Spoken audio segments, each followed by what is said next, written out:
నిన్న మొన్ననే 80B కింద రాష్ట్ర ప్రభుత్వానికి యంగ్ ఇండియా స్కిల్స్ యూనివర్సిటీకి అనుమతి ఇవ్వడం జరిగింది. ఇప్పటి వరకు ఏ సంస్థ నుంచి కూడా తెలంగాణ రాష్ట్ర ప్రభుత్వం తన ఖాతాలోకి ఒక్క రూపాయి కూడా తీసుకోలేదు, ఇంక్లూడింగ్ అదాని.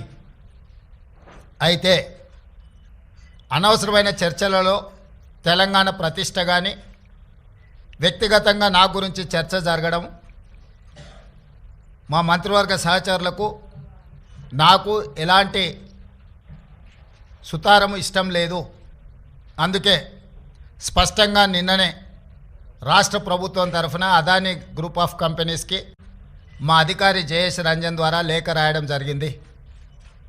జరుగుతున్న వివాదాలు, ఆరోపణలు, రకరకాల పరిస్థితుల వల్ల తెలంగాణ రాష్ట్ర ప్రభుత్వం మీరు ముందుకు వచ్చి ఉదారంగా తెలంగాణ యంగ్ ఇండియా స్కిల్స్ యూనివర్సిటీకి ఇస్తాన్న 100 కోట్ల రూపాయలను తెలంగాణ రాష్ట్ర ప్రభుత్వము అదాని చూసుకున్నా 14 పోయిన నెల అక్టోబర్ అనుకుంటా, అక్టోబర్ నాడు చెక్ ఇచ్చిండట. ఎవరు? అదాని గారి. నాకు ఈయన నిన్న చెప్తుండు గర్వంగా, మేము ఆ చెక్కును క్యాషే చేయలే.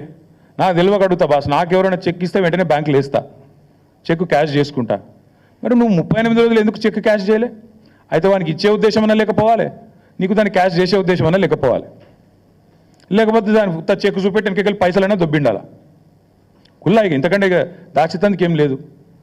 ఇప్పుడు పోస్ట్ డేటెడ్ చెక్కులు మనం విన్నాం, కానీ ఇది ఎక్కడిది విచిత్రం. ఇది అక్టోబర్ 14 చెక్ ఇస్తాడట. ఈయన నిన్న మేము 38 రోజుల పాటు మేము క్యాషే చేయలే. మరి ఏం చేస్తున్నావు? ఇంకొకటి అడుగుతున్నా నేను, అసలు అదాని దొంగనికి నిన్న తెలిసిన అది మొన్న మహారాష్ట్రలో ఏం మాట్లాడినావు?